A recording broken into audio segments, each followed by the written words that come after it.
Wow. This has to be one of the saddest videos, most confusing videos on the internet right now.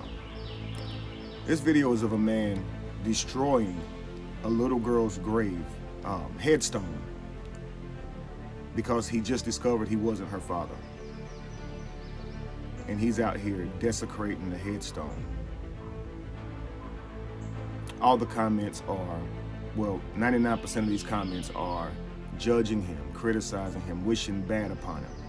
I've seen everything from, you should go to jail for what you're doing, it's illegal.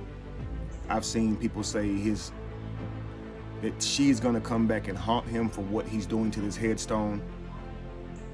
I'm seeing very few people show empathy, show compassion towards what he must be feeling. And I think that's the saddest part about this video. Can you imagine what it would feel like as a man, okay, because we don't bear the children within us, okay? We're convinced that the children are ours. So as a man, you're being told by this woman that you guys are having a baby. You get excited because you believe that y'all are having a baby. Y'all, you believe this baby is part of you. You believe her. Can you imagine being fully invested, seeing your baby come into this world? You believe in this baby is reflecting you. You seeing yourself in this child. Can you believe? Just imagine having the pride and joy in this child, being their father. Now, can you imagine having to bury your child at a young age? I mean, it has a Disney headstone on it. Very small headstone. It looks like the child, it must have been a child, a young child. So having to bury a child, losing a child. Can you imagine the feeling of that? Now imagine some time later you discover that was never your child. Can you just imagine that? Like your single greatest moment of your life and your single worst moment of your life is all an illusion. Can you just try to imagine that? He is destroying the illusion, family. And all of us are saying, you're wrong, you're wrong, you're wrong. And nobody's saying, I understand what you're going through. She was wrong for putting you through that.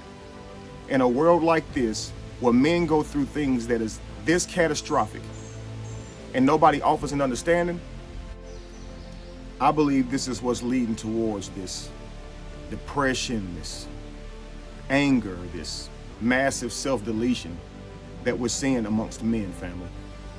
When you can't go anywhere and get love and understanding, even when you've been hurt to this degree, you'd almost go crazy. What he's doing isn't rational. It's not going to change a single thing.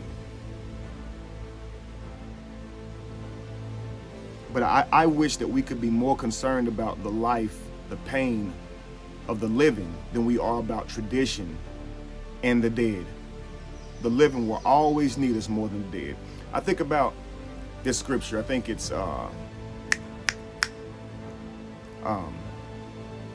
Matthew 9. I believe it's Matthew 9.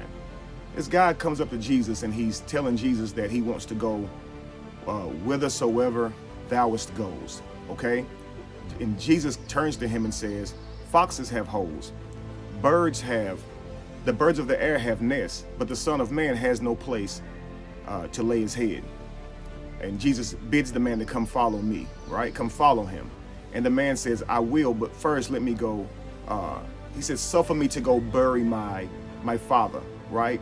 And Jesus says to him, let the dead bury the dead. It's one of the most controversial lines from Jesus outside of calling a woman a dog, okay?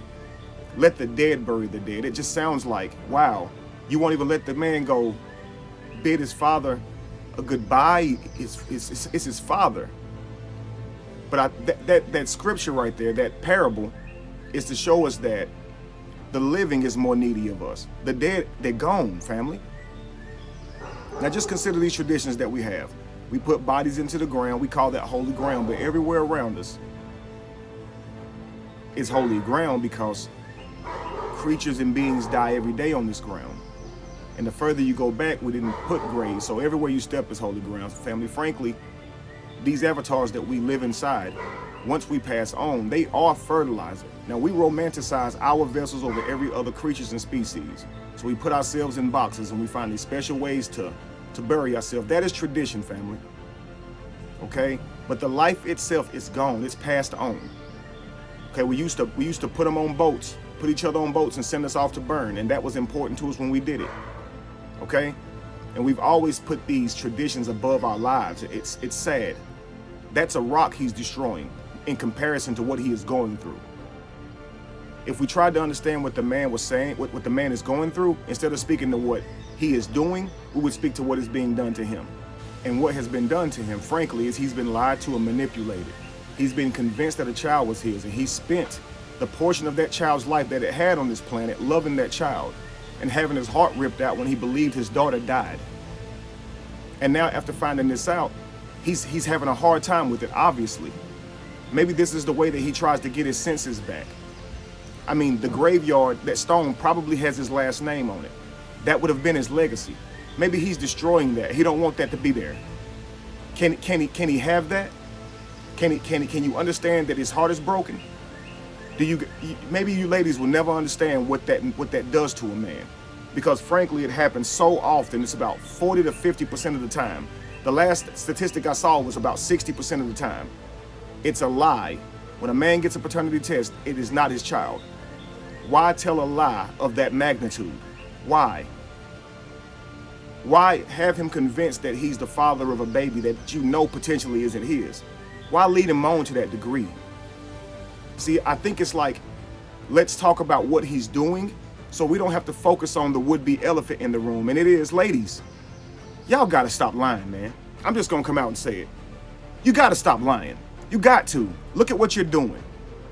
I saw in the video people are saying, well, the child did nothing to you. You're absolutely right.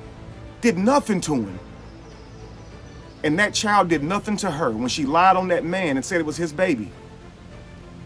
The child did nothing to her when she tells the man he can't see his child, when the child is alive now.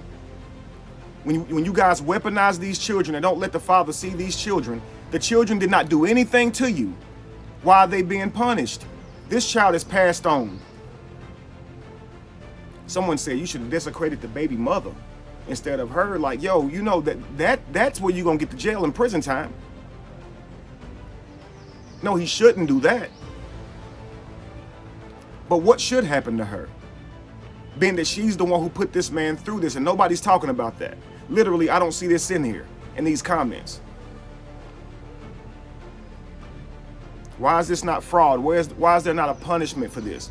Why is the government not holding people accountable to this degree of hurt and pain and fraud? Why? The worst can come from this, guys. He's not just doing this. If we just keep saying what you're doing is wrong, what you're doing is wrong, and don't question what is hurting in you, what someone did to you, yo, we lead into a desensitized world where there is no understanding and only judgment and blame. And I'm telling you, that's not a healthy world, because when you don't give people an understanding, they'll handle it on their own, I promise you. When you don't tell them, yo, that is wrong what happened to you, and you keep justifying and gaslighting them into believing that it's not that bad, that they deserve somehow what happened to them, or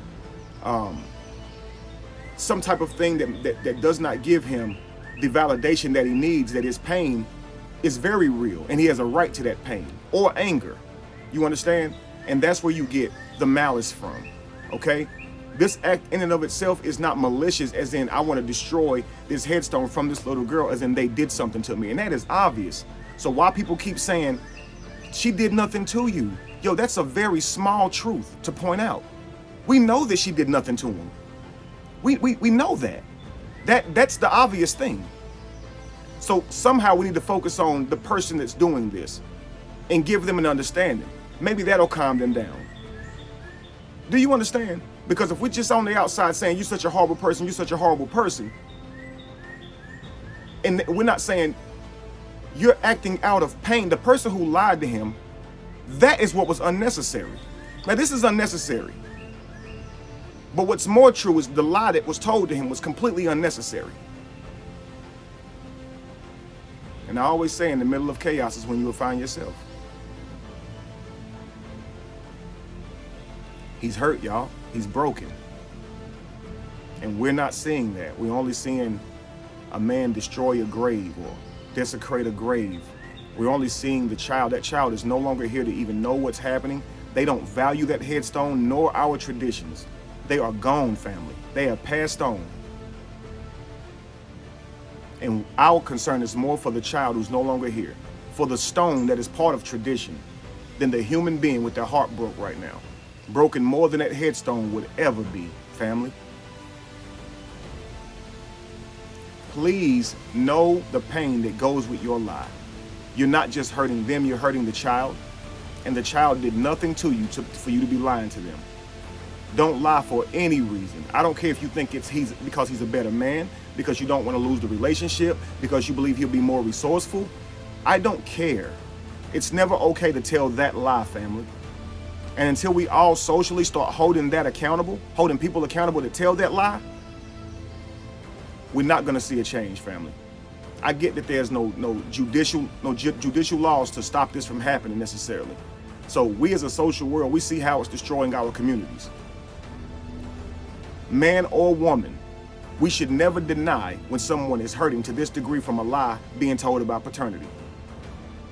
Don't lie even if it's just to protect your ego or what people will think of women. I think that's ridiculous. This is for the children, y'all. And that's sad to even say, because it's for the fathers as well. We need to raise our vibration, family, okay, and start caring more about each other, unfortunately than the dead. They have passed on, family. They have. Unfortunately, more than tradition. If we don't start focusing on our family, the people that we see in front of us, family, we are not going to correct our world. It'll come a time where none of us will be able to get what we need when it comes to emotionally. We're a very social species. The world that we're living in, the fact that you can't go anywhere seemingly and get someone to understand what you're going through with compassion and show you some empathy is exactly why people are lashing out. Please consider it, family. Be evolution. Be the change that you want to see. No candle loses its flame from lighting another. And if you were to ever find yourself in the middle of chaos, it is in that chaos that you have found yourself. Peace.